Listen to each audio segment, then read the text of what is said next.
अस्सलाम वालेकुम। मैं मोहम्मद आसिफ शफीक और आज हम पाकिस्तान के एक बहुत ही संगीन मसले पे गुफ्तगू करेंगे। वैसे तो पाकिस्तान में बहुत ज़्यादा मसाइल हैं, बहुत से मसाइल का शिकार है पाकिस्तान, लेकिन ये मसला सबसे अहम और इम्पॉर्टेंट है। इसकी वजह क्या है?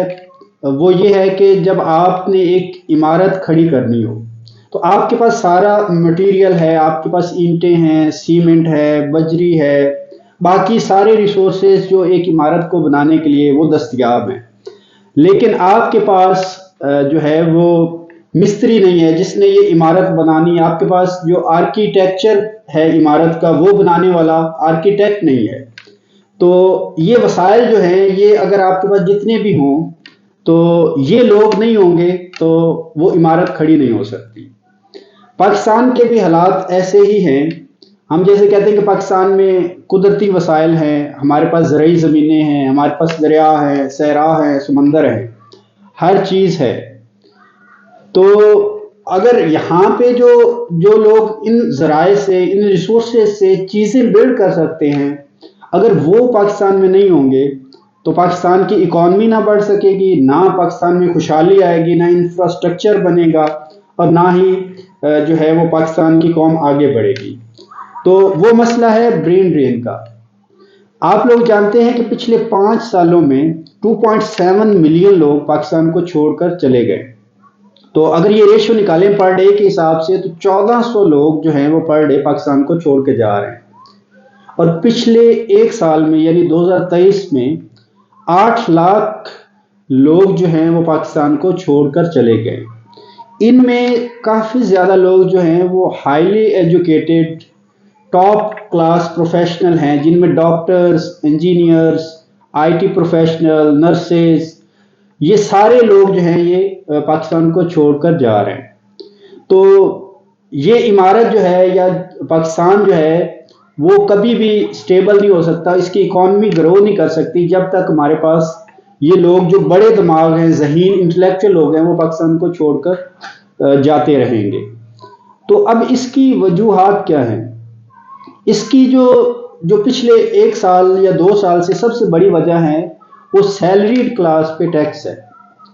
जो सैलरीड क्लास है उन पे बहुत ज़्यादा गवर्नमेंट ने टैक्स लगा दिया है, स्पेशली जो लोग डिफरेंट प्राइवेट कंपनीज में काम करते हैं तो उन पे बहुत ज़्यादा टैक्स है और सैलरीड क्लास ही टैक्स पे कर रही है। अगर आप लास्ट फिस्कल ईयर का देखें तो उसमें 226 बिलियन सैलरीड क्लास ने टैक्स दिया, जो कि 200% ज़्यादा है एक्सपोर्टर्स और रिटेलर से। ठीक है, तो सैलरीड क्लास जब जो पढ़े लिखे लोग हैं, जो प्रोफेशनल्स हैं, वो ये देखते हैं कि हम इतना ज़्यादा टैक्स भी दे रहे हैं लेकिन उसके बदले में हमें ना सेहत मिल रही है, ना तालीम की सहूलियात हैं, ना हमारे पास यहाँ पे पॉलिटिकल स्टेबिलिटी है, ना जुडिशरी का सिस्टम है, कुछ भी हमें स्टेट जो है वो नहीं दे रही, तो वो फिर पाकिस्तान को छोड़कर चले जाते हैं। अच्छा, उसके बाद पॉलिटिकल स्टेबिलिटी एक बहुत बड़ा फैक्टर है।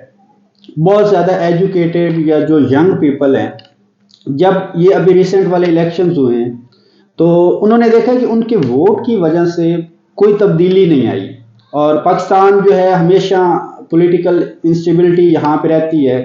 कभी जो है वो एक पॉलिटिकल पार्टी आ रही, कभी जो है 2 साल एक प्राइम मिनिस्टर है, कभी 1 साल है, कभी 3 साल है। तो इन हालात में जो है कोई भी बंदा जो है वो नहीं रह सकता। तो ज़्यादा लोग इस वजह से भी छोड़ के जा रहे हैं कि इस मुल्क की जो है वो ये हालात ठीक नहीं होने।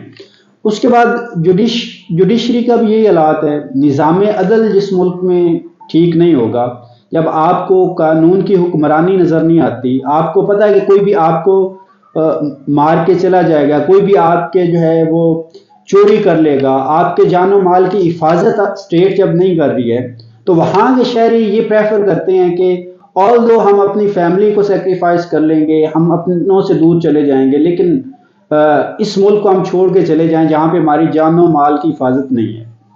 ठीक है, उसके बाद आती सेल्फ रिस्पेक्ट। आप किसी कंट्री में रहते हैं तो अगर वहाँ पे आपकी इज्जत नफ्स मजरू हो रही है, आपकी सेल्फ रिस्पेक्ट नहीं है, ٹھیک ہے، آپ کو ایز اے شہری اس طرح ٹریٹ نہیں کیا جاتا.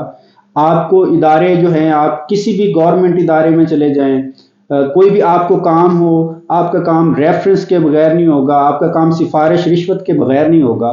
تو جب ایک شہری فیل کرتا ہے کہ سیلف رسپیکٹ نہیں ہے اس کی اس کنٹری میں، تو یہ بھی ایک بہت بڑا فیکٹر ہے. پھر وہ ٹرائی کرتا ہے کہ ایسے معاشرے میں، ایسے کنٹری میں مجھے نہیں رہنا چاہیے. ٹھیک ہے. اس کے علاوہ جو ہے وہ اور بہت زیادہ فیکٹرز ہیں جس کی وجہ سے لوگ چھوڑ کے جا رہے ہیں. اچھا، اب یہ لوگ جب چھوڑ کے جا رہے ہیں تو اس کا نقصان دونوں کا ہو رہا ہے. یعنی کہ جو لوگ چھوڑ کے جا رہے ہیں ان کو بھی نقصان ہو رہا ہے، اور اسٹیٹ کو تو بہت زیادہ ہی نقصان ہو رہا ہے. کیونکہ ہمارے پاس بڑے دماغ نہیں ہوں گے، یہاں پہ سائنٹسٹ پیدا نہیں ہوں گے، یہاں پہ جو بزنس کمیونٹی ہے وہ نہیں رہے گی، یہاں پہ جو بڑے بڑے آئیڈیاز ہیں، جو آئی ٹی پروفیشنل ہیں جنہوں نے کچھ کرنا ہے اس ملک کے لیے، وہ نہیں ہوں گے. تو باقی جو ہے وہ ایسے لوگ ہوں گے ایوریج، جن کا انٹلیکچوئل لیول ہوگا، انٹیلیجنس ان کی ایوریج ہوگی، وہ کیا کریں گے بیچارے.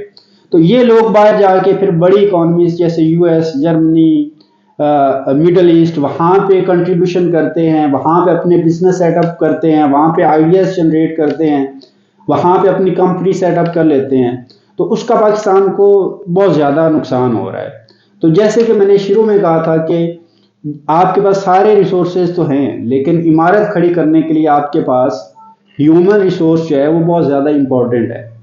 تو اس کو کنٹرول کرنے کے لیے جو پاکستان کی سٹیٹ ہے، اس کو چاہیے کہ جیسے سٹیٹ ماں کی طرح ہوتی ہے، وہ آپ کو خوراک بھی دیتی ہے، صحت بھی دیتی ہے، تعلیم بھی دیتی ہے، آپ کو علاج معالجے کی سہولیات بھی دیتی ہے. تو پاکستان کی جو سٹیٹ ہے وہ ستیلی ماں کی طرح شہریوں کو ٹریٹ کر رہی ہے.